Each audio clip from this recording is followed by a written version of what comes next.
sejahtera dalam kasih Kristus Yesus. Pemirsa Tabur Injil yang dikasihi Tuhan, di kesempatan ini kita akan belajar firman Tuhan. Namun sebelum itu, mari kita memohon pertolongan Tuhan. Kita berdoa. Bapa kami yang di sorga, di kesempatan yang indah ini kami datang dan memuji serta membesarkan nama Tuhan. Kami bersyukur bahwa oleh pertolongan Tuhan, kami diberikan kesempatan untuk membaca dan merenungkan firman. Karuniakanlah kepada kami hikmat, supaya kami dapat mengerti firman yang kami baca dan kami renungkan. Ampunilah salah dan dosa kami ya Bapa. Hanya di dalam nama-Mu Tuhan Yesus Kristus kami berdoa. Amin.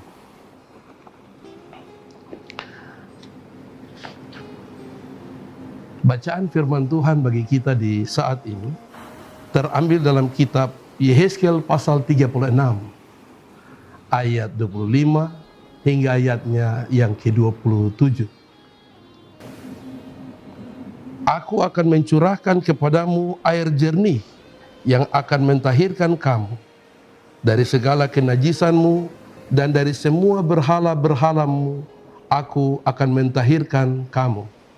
Kamu akan kuberikan hati yang baru dan roh yang baru di dalam batinmu, dan aku akan menjauhkan dari tubuhmu hati yang keras, dan kuberikan kepadamu hati yang taat. Rohku akan kuberikan diam di dalam batinmu, dan aku akan membuat kamu hidup menurut segala ketetapanku, dan tetap berpegang pada peraturan-peraturanku dan melakukannya. Pemirsa Tabur Injil yang diberkati Tuhan, dari bacaan firman Tuhan terambil tema untuk kita renungkan. Tuhan memberikan rohnya di dalam batin orang percaya. Batin dimaknai sebagai sesuatu yang terdapat di dalam hati, sesuatu yang menyangkut jiwa atau perasaan hati, sehingga semua yang dipikirkan, dirasakan, dilakukan bersumber dari hati.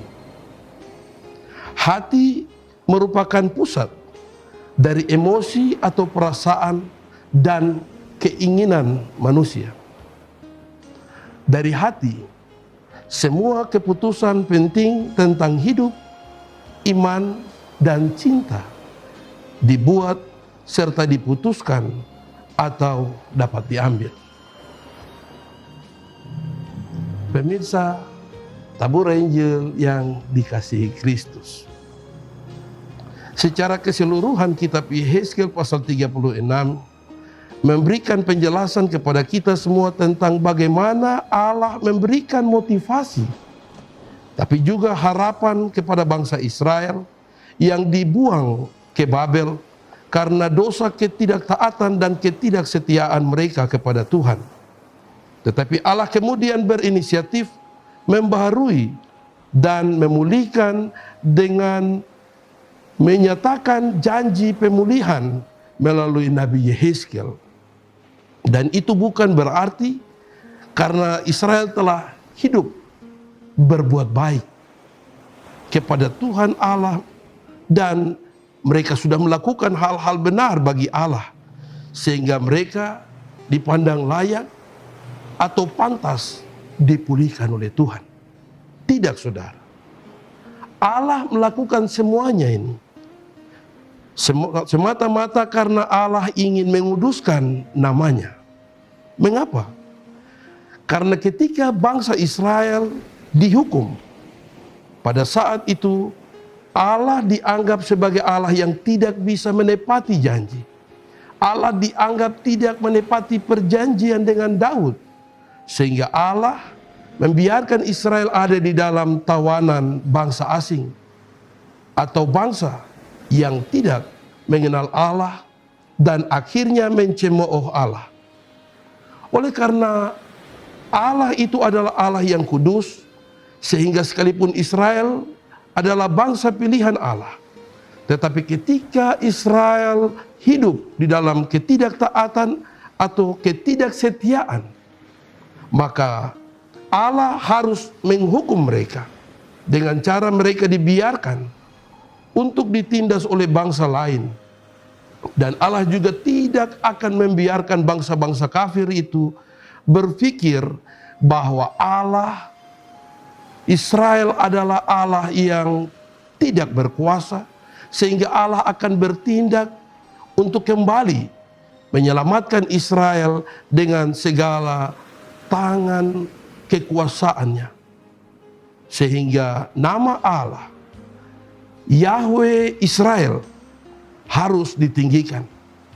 Allah memulihkan Israel, di mana ketika Israel terpisah dari bangsa asing, karena mereka sudah diselamatkan, maka Israel dipulihkan menjadi bangsa yang kudus, yang dapat hidup taat untuk melakukan perintah-perintah Tuhan. Pemirsa Taburai Injil yang dikasihi Kristus, Tuhan Allah memulihkan Israel atau membarui Israel dengan cara mencurahkan air jernih untuk mentahirkan Israel dari segala kenajisan dan semua berhala mereka. Di ayat 25, Tuhan memberikan hati yang baru dan roh yang baru di dalam batin. Ayat 26, dan Tuhan memberikan rohnya diam di dalam batin mereka. Ayat yang ke-27. Saudara, jika Tuhan memberikan atau menaruh roh di dalam batin, itu artinya bahwa Tuhan sendiri melalui kuasa rohnya berkarya di dalam hati umat dan memampukan umat Tuhan untuk hidup di dalam kebenaran dan kehendak Allah. Tuhan sendiri yang mau memulihkan, memperbarui batin dari setiap orang percaya, dari segala keterikatan dosa, sehingga kehendak Allah itu nampak dalam kehidupan setiap orang yang percaya kepadanya.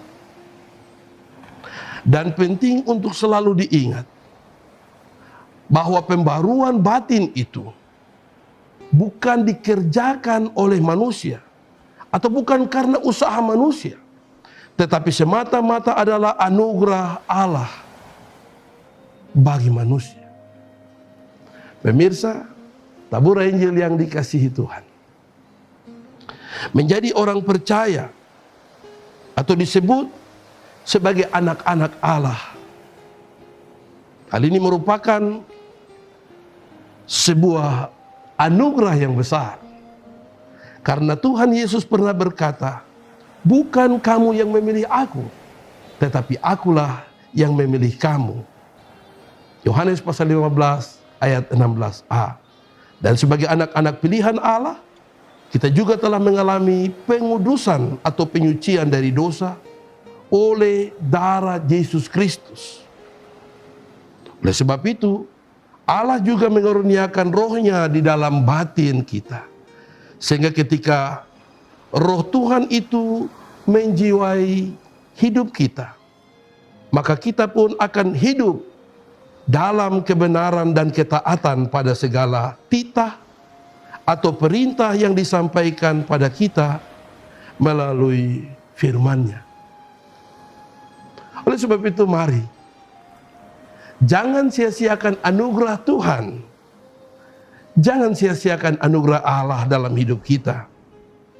Jika Allah telah memberikan rohnya di dalam hati dan batin kita, agar supaya semua yang kita rasakan, kita pikirkan, bahkan yang kita putuskan, harus sejalan dengan kehendak Tuhan. Jangan mau lagi keraskan hati untuk menolak setiap perintah Tuhan. Tetapi bukalah hatimu dan terimalah tuntunan dari Roh Tuhan yang sudah diberikan, sehingga kita semua yang telah percaya kepada Tuhan dimampukan untuk hidup berlaku sesuai dengan kehendak Tuhan.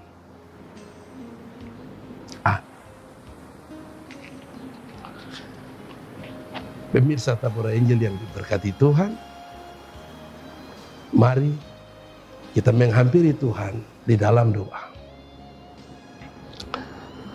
Tuhan Yesus, sobat kami, Allah yang kekal kudus, kami kembali memanggil namamu karena kami pun menyadari sungguh bahwa Engkau telah menetapkan kami sebagai anak-anak-Mu.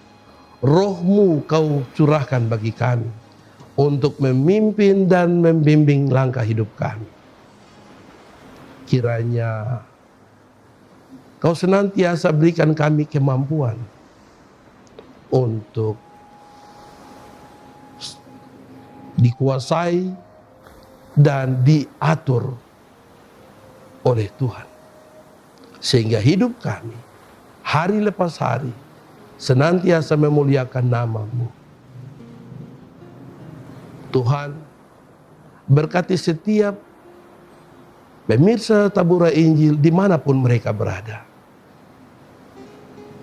Kiranya damai sejahtera-Mu menaungi mereka.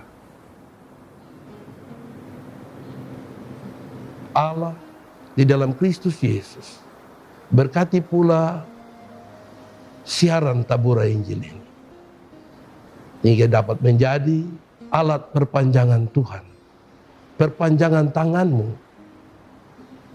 sehingga terpancar sudah kasih Kristus itu kepada semua orang yang boleh menyaksikan, boleh mendengar berita sukacita ini. Mereka diperbarui, mereka dikuatkan, mereka senantiasa diberkati oleh Tuhan. Terpujilah nama-Mu Tuhan Yesus Kristus, sekarang dan selama-lamanya. Amin. Pemirsa Tabur Injil yang diberkati Tuhan, demikian berita sukacita dari Tuhan bagi kita sekalian. Kiranya Allah di dalam Kristus Yesus senantiasa menolong kita dan memberkati kehidupan kita semua. Salam.